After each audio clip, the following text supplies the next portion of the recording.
Kami dari kelas 3 SIM B dan kelompok 3 akan menjelaskan tentang, tugas UTS kami yaitu perancangan kerangka proyek. Judul kami yaitu Perancangan Pembangunan Sistem Informasi Kosan Berbasis Website dengan Metode Scrum. Di sini kami ada anggota kami yaitu pertama saya sendiri 2231 147, yang kedua Dedi dengan NPM 2231098, lalu Daren dengan NPM 2231135, lalu Erwin dengan NPM 2231061, lalu Melbert dengan NPM 2231127. Untuk abstrak akan saya jelaskan.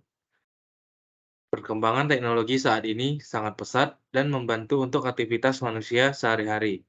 Dalam perkembangan teknologi ini, masih banyak kosan yang masih menggunakan teknik manual. Kesulitan dalam melihat interior kamar, harga kamar, dan fasilitas yang didapatkan.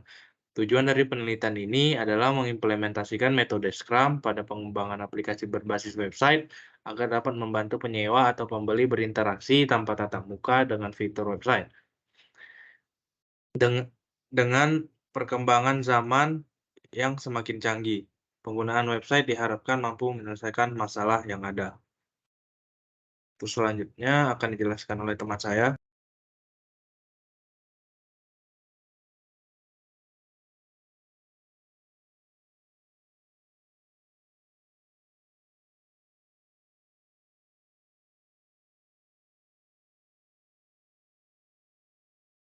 Pendahuluan. Aplikasi berbasis web merupakan aplikasi yang menggunakan teknologi browser untuk menjalankan aplikasi dengan diakses melalui jaringan yang ada pada komputer. Pengembangan perangkat lunak konvensional seperti waterfall, prototype, dan lain-lain merupakan jenis pengembangan yang metode lamanya. Sehingga seperti metode waterfall yang tradisional, ketidakmampuan untuk menyesuaikan perubahan menjadi salah satu penyebab dari kegagalan suatu proyek, sehingga dalam pengembangan menggunakan metode waterfall akan memakan waktu yang lebih lama dibandingkan dengan menggunakan metode Scrum. Scrum sendirinya adalah kerangka kerja yang digunakan untuk mengimplementasikan pengembangan agile yang dinilai dapat mengembangkan perangkat lunak dengan kualitas yang tinggi dan waktu yang lebih adaptif dan juga terstruktur dan bersifat perulangan, sehingga jika produk belum memenuhi kebutuhan pada peningkatan pertama, maka pada peningkatan berikutnya dapat dikembangkan sistem yang sesuai dengan penilaian pengguna. Tujuan dari tugas ini adalah kami bertujuan untuk membangun sebuah aplikasi kosan berbasis web dengan menggunakan metode Scrum. Dengan latar belakang tersebut, kami mengambil judul dengan sebagai implementasi metode Scrum pada pengembangan aplikasi kosan berbasis web. Selanjutnya akan dibaca oleh rekan saya. Bab 2, landasan teori. 2.1 adalah Scrum. Scrum merupakan bagian dari perkembangan software agile.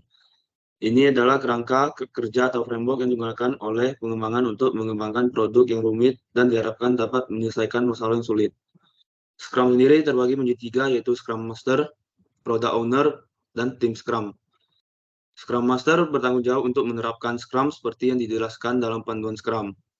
Product Owner itu bertanggung jawab untuk memaksimalkan nilai produk dan hasil kerja tim pengembang. Tim Scrum adalah sebuah tim kecil yang disebut sebagai tim Scrum, terdiri dari Scrum Master, satu Product Owner, dan Developer. Tidak ada sub-tim atau hierarki di dalam tim Scrum. Ini adalah grup profesional yang bersatu untuk mencapai satu tujuan pada satu waktu atau tujuan produk. Scrum Team biasanya terdiri dari 10 orang atau kurang dan cukup besar untuk menyelesaikan tugas penting dalam sprint dan cukup kecil untuk tetap geset. Secara keseluruhan, kami menemukan bahwa tim yang tersendiri dari lebih sedikit anggota yang berkomunikasi lebih baik dan menghasilkan lebih banyak output. Jika tim Scrum terlalu besar, mereka harus mempertimbangkan untuk memecahnya menjadi beberapa tim yang kohesif yang berfokus pada produk yang sama. Oleh karena itu, mereka harus memiliki produk goal produk backlog, dan produk yang sama. Untuk selanjutnya akan dibaca oleh Melbert. Baik, saya akan menjelaskan pengembangan sistem product backlog, sprint backlog, dan sprint planning. Pengembangan sistem. Metode pengembangan sistem yang digunakan adalah Scrum. Tahapan dari metode ini terdiri dari membentuk tim Scrum, membuat backlog produk, fase sprint atau produk backlog, sprint backlog, dan sprint planning. Produk backlog tahap awal pencatatan kebutuhan pengguna diurutkan berdasar pengutamaan yang harus dikerjakan dalam satu sprint atau lebih. Pengutamaan kebutuhan ditentukan oleh product owner sesudah diskusi dengan pemilik kepentingan. Pengutamaan berdasarkan tingkatan kebutuhan fitur yang diminta atau dibutuhkan segera. Produk backlog berkembang seiring dengan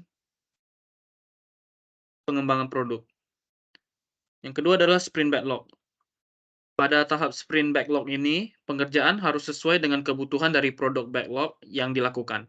Produk yang dibuat yaitu kosan berbasis website, yang harus memiliki kemampuan untuk melihat detail cost secara online, pendaftaran user cost, membayar tagihan cost, dan lain-lain. Yang terakhir adalah sprint planning. Sesi berikutnya, tim segera melaksanakan analisa pekerjaan yang akan dilakukan pada saat sprint. Kerjaan diseleksi oleh bagian Scrum dari product backlog. Pada sprint planning, kelompok melakukan rincian pada produk backlog menjadi beberapa bagian task. Sesi ini, Scrum Master diharuskan memastikan semua anggota tim mengerti tujuannya masing-masing. Selanjutnya, metode penelitian akan dijelaskan oleh Darren. Yang pertama dari metode penelitian yaitu metode pengumpulan data. Suatu proses atau metode sistematis yang digunakan untuk mendapatkan data atau informasi yang relevan dan sah untuk mendukung wawancara dan observasi. Yang kedua, pengamatan dan observasi. Observasi adalah pemantauan langsung terhadap beberapa kompetitor yang ada, contohnya Costero dan Mamikos.com. Tujuan observasi adalah untuk mendapatkan data yang diperlukan dalam mengembangkan sebuah website dan landing page. Pengamatan dapat memahami masalah dengan jelas, fungsional sebuah landing page, dan keefektifannya. Pengamatan yang dilakukan berguna untuk memperoleh ide atau gambaran untuk sistem informasi kosan. Yang ketiga, wawancara atau interview. Wawancara adalah komunikasi secara verbal dan sistematis oleh penanya dan koresponden baik langsung maupun jarak jauh. Wawancara ini dilakukan dengan tujuan memperoleh informasi dan data yang dibutuhkan untuk membuat aplikasi. Data yang dibutuhkan seperti latar belakang, visi misi, tujuan, dan tentang perusahaan, tim yang terlibat, ketentuan pengguna, kontak, serta fitur apa saja yang diperlukan dalam aplikasi. Wawancara dilakukan antara tim peneliti dan product owner dengan memberikan pertanyaan yang terkait dengan penelitian dan keperluan data. Proses wawancara ini dilaksanakan agar aplikasi yang telah dibuat dapat digunakan sesuai dengan keinginan product owner dan sesuai dengan kebutuhan user. Yang keempat, metode pengembangan sistem yang digunakan dalam penelitian ini adalah Scrum Framework. Scrum merupakan salah satu framework yang mengimplementasikan Agile Development. Secara tidak langsung, Scrum dirancang untuk memenuhi kebutuhan pelanggan yang berubah dengan cepat. Hanya saja, terkadang implementasi framework Scrum tidak mengikuti panduan dari Scrum dengan sempurna. Mungkin itu saja yang kami dapat sampaikan pada kesempatan ini. Kami mohon maaf apabila ada kesalahan. Kami ucapkan terima kasih.